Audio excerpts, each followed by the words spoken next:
Hey guys, Cooking with Kim D here. Welcome back to my kitchen. So tonight I am making Mediterranean quinoa bowls.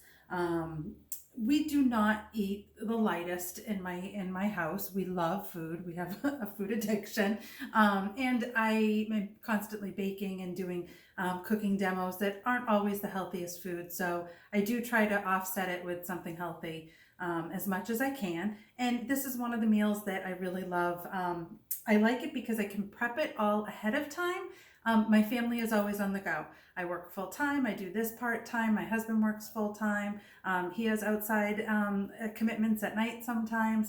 One of my daughters is in JV soccer. Another daughter is in college and she's on the go all the time. So this meal is perfect because I can prep it all ahead of time and then everybody can eat when they want to because nothing also needs to be heated up. We serve this pretty much at room temperature or right from the fridge. So again, Mediterranean quinoa bowls. So to start, I made my quinoa in our 3-quart micro cooker. We have 3 of these. There's a 3-quart, 2-quart, and a 1-quart. The 3-quart is special because it has a boil over guard here, which means you can cook rice, potatoes, quinoa, starchy foods, pasta in here. So I added a cup of rinsed quinoa and 2 cups of water. I put this in the microwave for 15 minutes. Boom, done. If you want to do something like mashed potatoes in here, put some cut up potatoes, cut them real small. The smaller the better, they're gonna cook quicker. You're gonna mash them anyway. So put some potatoes in here, fill it with water, and then because of this boil guard, you should be good. Just don't fill it up too much. Put it in the microwave until they are fork tender. And then one of the nice things about this is there are, I don't know if I can show it. I'm not sure if it's gonna show up on screen. Okay, there's these vents right here. So what you can do is take off your boil over guard, if you have your hot water in here still. These lock, and then pour it upside down to drain it. So you don't even need to get out a colander or anything like that. So our quinoa is done and cooled. I made a Peruvian chicken inside of the deluxe air fryer last night, and I cooled that down. So I broke some of that chicken up. I do a rotisserie chicken, and sometimes I'm able to use it for 2 meals when I make it, when it's kind of like a side accompaniment, is that how you say it? To a dinner like this. So we've got some cut up rotisserie chicken that I made in the deluxe air fryer. We have some tomatoes that I halved using our close and cut. I also did the same thing with our Kalamata olives. So rather than having to individually cut those, put them inside the close and cut, sliced them up. I have some parsley that I cut up with the food chopper. I have some cucumbers that I used the quick slice on, then cut them up one more time. I've just got some leftover lemon that I had so that we can squirt that on if we want. I have some feta cheese, and I made some hummus, homemade hummus, in the deluxe cooking blender. So this is just a couple of cans of garbanzo or chickpeas, some olive oil. I used a little tahini paste.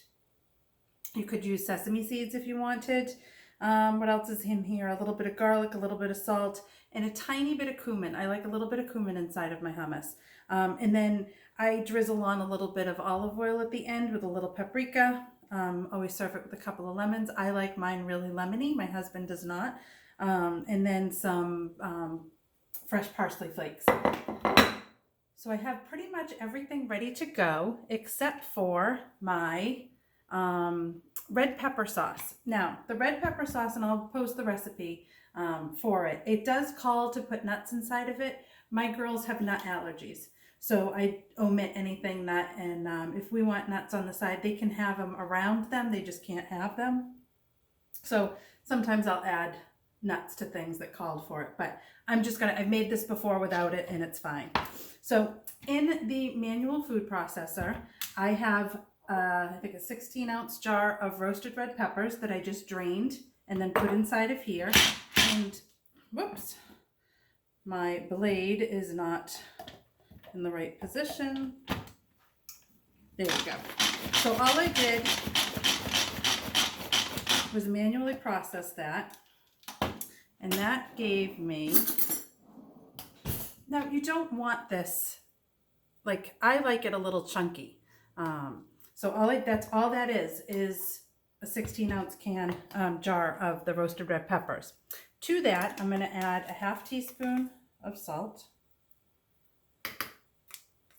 a clove of garlic, and I'm going to use our garlic press for this. So garlic press comes apart. There's a hopper here. You're going to put your garlic inside the hopper. No need to take the peel off. I'm going to squeeze that into the food processor and then scrape it with this tool that comes with it. And then if you see the end of that tool has just a little bend to it, that will help you release your peel inside of it. Okay. And then on the other side, I call it the Barbie brush. Looks like a little brush. On the other end, these fit into these holes perfectly so you can get it all out when you go to clean it. All right, so we have a garlic clove, the salt. I need the juice of a lemon. This lemon was really hard, so a couple of tricks to, if you have a really hard lemon. If it's a hard lemon, it's probably not going to get a lot of juice out of it. Pop it in the microwave for about 10 or 15 seconds, or just simply roll it on your countertop. And that's going to help release some of the juices. So I need, all I can smell is like that lemon essence. So I'm going to cut this in half.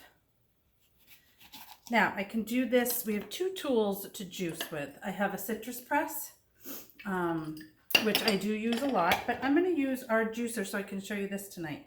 So you could do limes, lemons, oranges to make orange juice. Simply you have a hollowed out lemon. Other side. Now with this, there are, and I don't know if I don't think I can get it on here, but there is a strain and a pour. You could strain if you didn't want any of the pulp. I don't mind if there's pulp in it, so I'm just going to do pour. And then I'm going to pour that into here. And I think that's all that needs to go in it. And like I said, it normally calls for half a cup of nuts, almonds. You could use pine nuts. You really kind of use any type. Walnuts would be really good in it too, but I just omit them. So all I'm going to do, so salsas, guacamole, I've done sauces like this, like salad dressings and whatnot, cutting up onions, peppers, all sorts of stuff you can really chop up quickly with this manual food processor. And there we go. We have a nice red pepper sauce. So now all that's left to do is, oh, I forgot to add the olive oil. I knew there was something missing. I need a half a cup of olive oil in here. Sorry about that. Pampered Chef, not a perfect one. So we got, doing just under a half cup of extra virgin olive oil. Put that on top. There we go.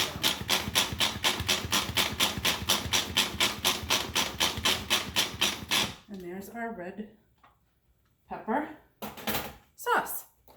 All right.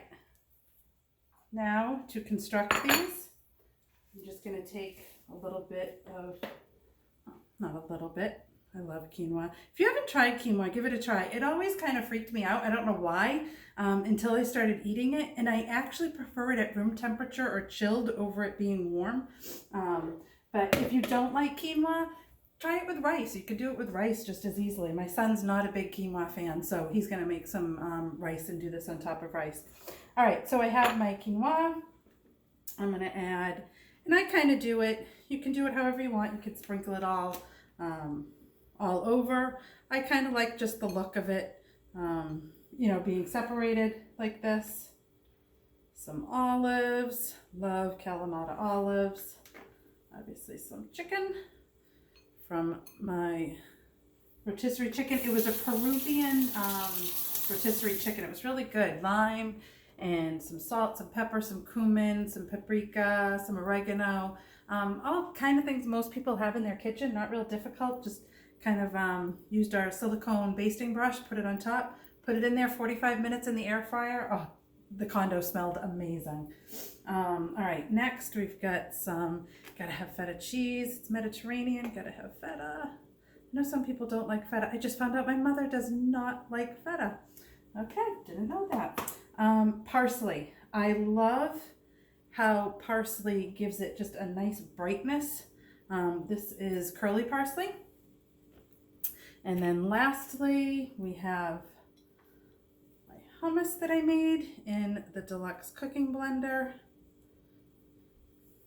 And the hummus, I have made it where it's been really on the thinner side too. You can almost make it into a dressing.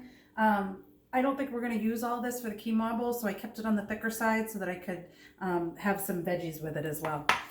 Use it as a snack during the week.